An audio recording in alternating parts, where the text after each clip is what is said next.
pada video kita kali ini kita akan membahas mengenai dunia lembaga keuangan yang sering banget kita dengar. Tapi udah kenal semuanya belum nih? Mulai dari manajemennya, bank syariah, BPRS, kemudian ada asuransi syariah, BMT, dan ada juga lembaga zakat. Nah, semuanya itu mempunyai peran penting dalam membangun ekonomi umat berbasis nilai-nilai Islam. Nah, biar lebih mudah dipahami, kita akan rinci satu persatu secara ringan. Nah, baik, kita akan mulai dari dasarnya dulu. Nah, apa sih itu lembaga keuangan syariah? Lembaga keuangan syariah adalah lembaga keuangan yang beroperasi sesuai dengan prinsip-prinsip Islam. Dan semua transaksi yang ada di dalamnya itu harus halal dan bebas dari riba, gharar, dan maisir. Riba itu bunga, gharar itu ketidakjelasan dalam suatu transaksi, kemudian ada maisir yang artinya perjudian. Jadi intinya semua transaksi yang ada dalam lembaga keuangan syariah itu harus adil, jujur, dan berkah. Nah, prinsip operasional dalam lembaga keuangan syariah itu ada beberapa macam. Yang pertama itu ada bagi hasil, yang kedua itu ada jual beli, dan yang ketiga itu ada sewa menyewa. Nah, misalnya nih kamu nabung atau invest di lembaga keuangan syariah. Nah, nanti keuntungannya itu dibagi sesuai kesepakatan, bukan bunga, tapi profit sharing alias bagi hasil. Nah, manajemen di lembaga keuangan syariah itu juga nggak asal-asalan. Jadi di dalamnya itu ada perencanaan, pengorganisasian, pelaksanaan, dan pengawasan. Jadi semuanya itu demi memastikan kegiatannya itu tetap sesuai syariah dan tujuannya itu tercapai. Apa itu bank? Bank itu adalah badan usaha yang menghimpun dana masyarakat dan menyalurkannya untuk meningkatkan taraf hidup. Nah, tapi ada yang beda nih. Apa itu? Yaitu bank syariah, yang mana bank syariah ini beroperasi sesuai dengan prinsip Islam, yang mana terdiri dari dua macam. Yang pertama itu ada bank umum syariah, dan yang kedua ada bank pembiayaan rakyat syariah, yang mana transaksi di dalamnya ini pasti harus sesuai dengan hukum Islam.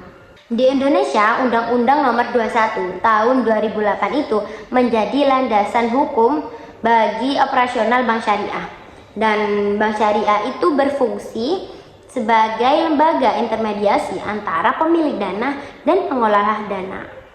Perbankan syariah juga sangat dipengaruhi oleh ajaran Al-Quran. Misalnya yang ada pada surat Al-Baqarah ayat 275, yang mana Allah itu menghalalkan jual beli dan mengharamkan riba. Nah, ini menjadi dasar bagi semua transaksi yang ada pada bank syariah. Di dalam perbankan syariah, kita mengenal istilah akad atau perjanjian. Nah, ada beberapa jenisnya yang sering kita gunakan. Yang pertama itu ada mudharabah, yang mana mudharabah adalah kerjasama antara pemilik modal dan pengelola dana. Nah, kemudian ada juga musyarakah, yang mana itu adalah kerjasama, yang mana kedua pihak itu sama-sama menyetorkan dana dan kemudian mereka berbagi keuntungan.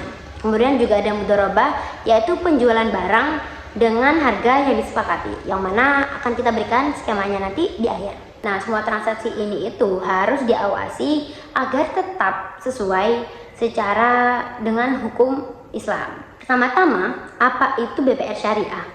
Nah, BPR Syariah pastinya adalah bank yang beroperasi sesuai dengan prinsip syariah dan tidak menawarkan atau tidak memberikan jasa lalu lintas pembayaran, yang mana sesuai dengan Undang-Undang Nomor 21 pada tahun 2008.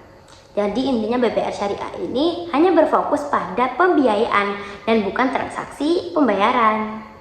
Ada hal penting yang harus kita ketahui, yaitu beberapa larangan yang ada di BPR Syariah ini. Yang pertama, pastinya kegiatannya itu tidak boleh bertentangan dengan prinsip Islam. Dan kemudian yang kedua ada yang BPRS tidak boleh menerima simpanan berupa giro.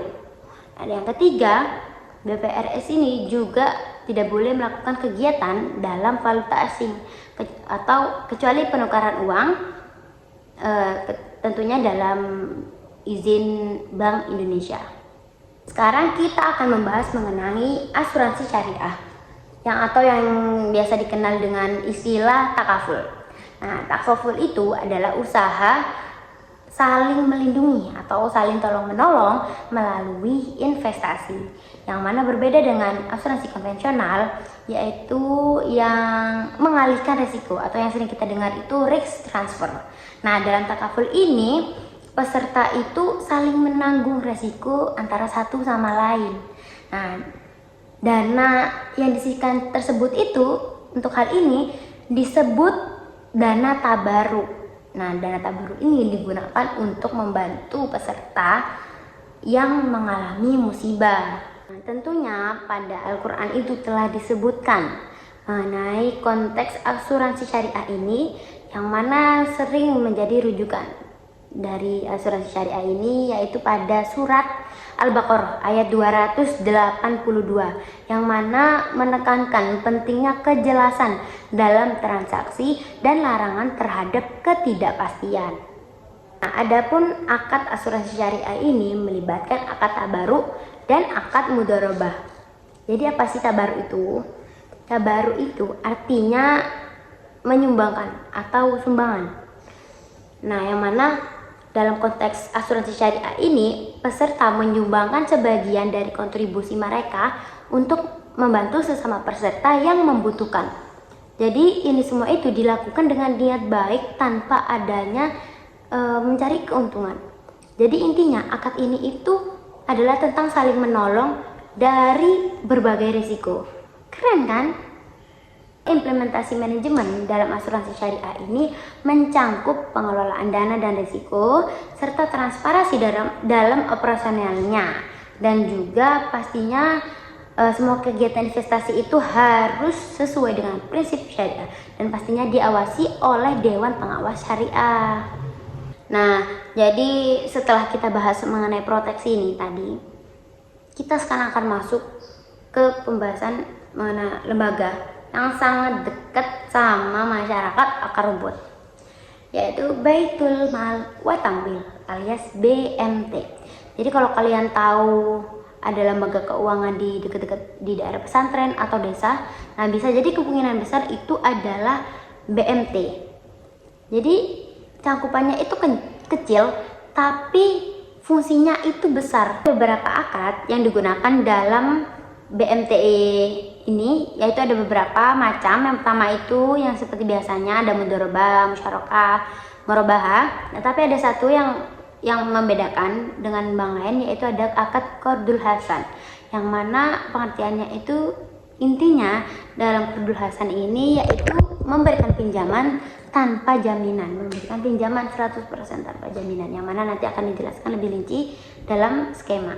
B ini yang membedakan, yang sangat menarik dari BMT, yang mana mereka itu memberikan bantuan atau edukasi kepada masyarakat untuk mengelola dana. Jadi mereka bisa berusaha dengan dari ajaran BMT ini.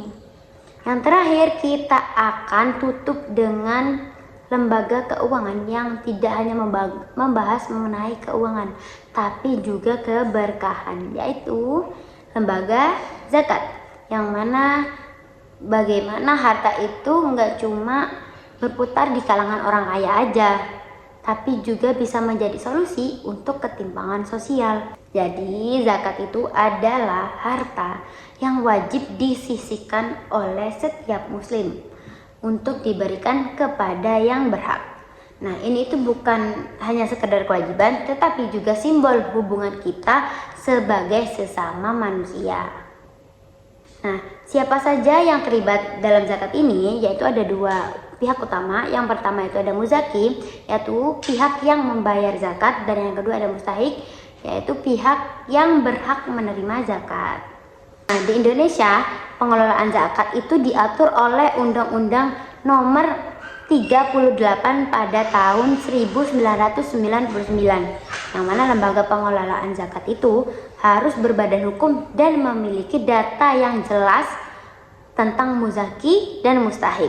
Jadi kita itu punya badan amil zakat atau BAS yang mana didirikan oleh pemerintah, dan juga kita punya lembaga amil zakat atau laz yang didirikan oleh masyarakat. Nah, yang keduanya ini berperan penting dalam mengumpulkan dan mendistribusikan zakat. Dan tentunya zakat itu memiliki dasar yang kuat dalam Al-Quran, seperti yang ada pada surat Al-Baqarah ayat 177 dan At-Taubah ayat 60, yang mana menjelaskan bahwa dalam pengelolaannya akad syariah itu juga penting, memastikan bahwa zakat itu disalurkan dengan niat yang benar.